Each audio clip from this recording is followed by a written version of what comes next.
Hello everyone, तो स्वागत है आपका एक बार फिर से आपके अपने यूट्यूब चैनल एमएस क्लासेस में।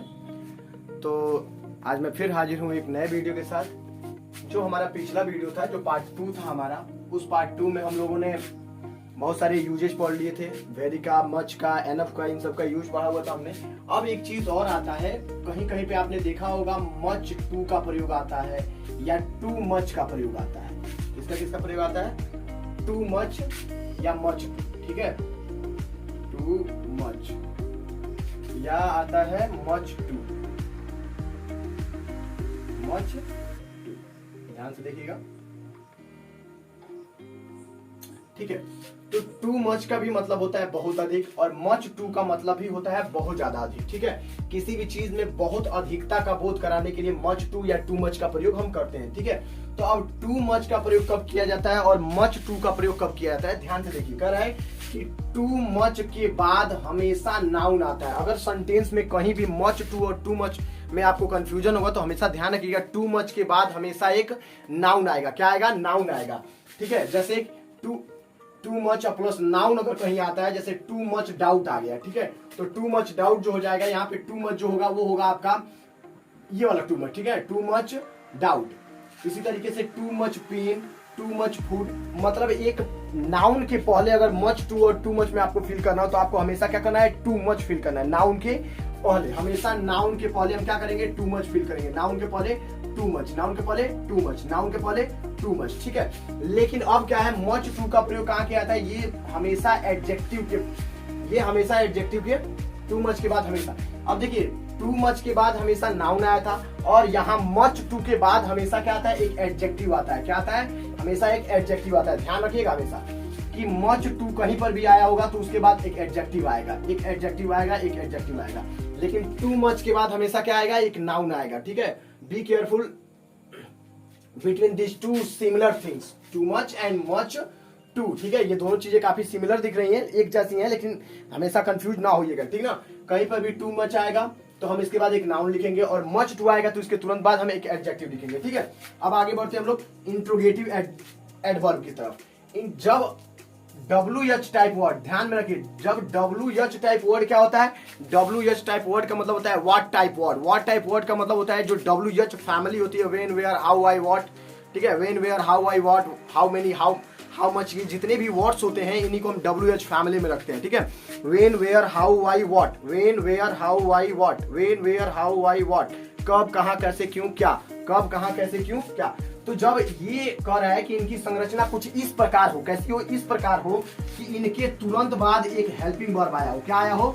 HV का मतलब हो गया हेल्पिंग वर्ब। तुरंत बाद सब्जेक्ट आया हो, तुरंत बाद मेन वर्ब आया हो, और बाकी एक्सेट्रा चीजें हो, और अंत में क्वेश्चन मार्क लगा हो, तो उस स्थिति में इस WH टाइप वर्ड को हम बोलते हैं क्या? Interrogative adverb. क्या बोलते हैं? Interrogative adverb. जैसे कि when will you meet me tomorrow, when के बाद से एक हेल्पिंग वर्ब आया, हेल्पिंग वर्ब के बाद सब्जेक्ट आया, सब्जेक्ट के बाद से मेन वर्ब आया, उसके बाद से ऑब्जेक्ट दे रहा है, उसके बाद से क्या आएगा? आपका टुमारो अदर वर्ड में चला गया। तो यहाँ वेन क्या हो जाएगा? आपका इंट्रोगेटिव एडवर्ब होगा। वैसे ही वाई के बाद हेल्पिंग वर्ब है तो वाई एक एडवर्ब हो जाएगा, और कौन सा एडवर्ब? इंट्रोगेटिव एडवर्ब होगा। वैसे ही हाउ भी क्या हो जाएगा? एक इंट्रोगेटिव एडवर्ब होगा। तो जब कभी भी एक क्वेश्चन वर्ड के तुरंत बाद हेल्पिंग वर्ब आता हो, उसके बाद से सब्जेक्ट आता हो, तो उस स्थिति में जो क्वेश्चन वर्ड होता है आपका, वो हमेशा क्या होता है? एडवर्ब, इंट्रोगेटिव एडवर्ब होता है, ठीक है। चलिए आगे बढ़ते हैं। उम्मीद है कि आपको समझ में आया होगा। वीडियो समझ में आया तो हमारे चैनल को सब्सक्राइब कीजिए, वीडियो को लाइक कीजिए, और अपने दोस्तों में शेयर भी कीजिए। और अगर कहीं भी डाउट्स लगता हो, कहीं भी कोई प्रॉब्लम आती हो, कहीं भी आपको लगता हो कि ये चीजें मुझे समझ में नहीं आ रही है, तो एक बार कमेंट सेक्शन में कमेंट जरूर करके पूछिए, ताकि उसका सोल्यूशन आपको जल्द से जल्द दिया जा सके। आगे बढ़ते हैं रिलेटिव एडवर्ब। ये रिलेटिव एडवर्ब आज एडवर्ब का टॉपिक का अंतिम पॉइंट्स है, ठीक है, इसलिए काफी अच्छे से देखिए। रिलेटिव एडवर्ब, आपको याद होगा रिलेट का मतलब मैंने जोड़ना बताया था। किसी चीज को जोड़ा जाता है तो रिलेट किया जाता है, ठीक है। तो रिलेटिव एडवर्ब क्या करता है? जब किन्हीं दो वाक्यों को जोड़ने के लिए व्हेन, वेयर, व्हाई क्या करते हैं? व्हेन, वेयर, व्हाई को जब दो वाक्यों को जोड़ने के लिए प्रयोग किया जाता है, और ध्यान रखेंगे जब व्हेन, वेयर, व्हाई का प्रयोग किया जाएगा तो उसके बाद से कोई क्वेश्चन वर्ड, सॉरी ये क्या बोलते हैं, कोई हेल्पिंग वर्ब नहीं आएगा। हमेशा व्हेन, वेयर, व्हाई के तुरंत बाद या तो एक नाउन आएगा या तो एक प्रोनाउन आएगा। क्या आएगा? या तो एक नाउन या तो एक प्रोनाउन। तो उस स्थिति में व्हेन, वेयर, व्हाई को हम क्या बोलते हैं? रिलेटिव एडवर्ब बोलते हैं। क्या बोलते हैं? रिलेटिव एडवर्ब बोला जाता है। जैसे कि सपोज दैट, अब हम क्या करेंगे? Tell me the time, tell me मुझे समय बताओ, when the train will come, मतलब when the train will come, यानी कि ट्रेन कब आएगी। ठीक है, अब यहाँ पर देखिए, यहाँ पर व्हेन तो प्रयोग किया गया लेकिन लास्ट में क्वेश्चन मार्क भी नहीं है, और इसके तुरंत बाद क्या आ रहा है, एक नाउन है। ट्रेन क्या है, एक नाउन है। तो हमेशा व्हेन, वेयर और वाई के तुरंत बाद एक नाउन आएगा या तो एक प्रोनाउन आएगा।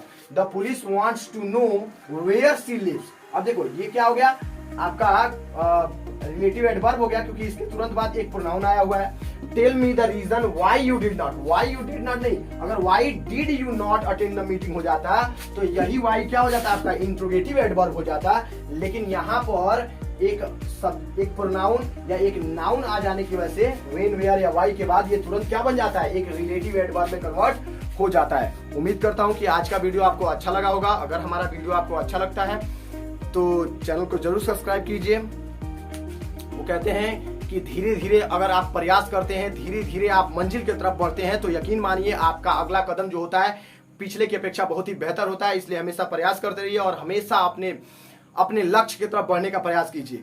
MS क्लासेस आपके साथ हमेशा रहेगा। आपको कहीं भी ग्रामर से एकेडमिक, यहाँ तक कि कॉम्पिटेटिव, किसी भी तरह का कोई भी प्रॉब्लम आता हो, आप MS क्लासेस से साथ जुड़िए। आप किसी भी तरह का इशू, किसी भी तरह का कोई प्रॉब्लम ग्रामर से रिलेटेड आप हमसे पूछिए, डेफिनेटली उसके लिए एक वीडियो बनाया जाएगा, आपको प्रमोट किया जाएगा, आपको दिया जाएगा उस चीज के लिए। चलिए आज के वीडियो में बस इतना ही, मिलते हैं एक नए वीडियो के साथ, एक नए टॉपिक के साथ। तब तक के लिए आपका दिन शुभ हो। Thank you, have a nice day.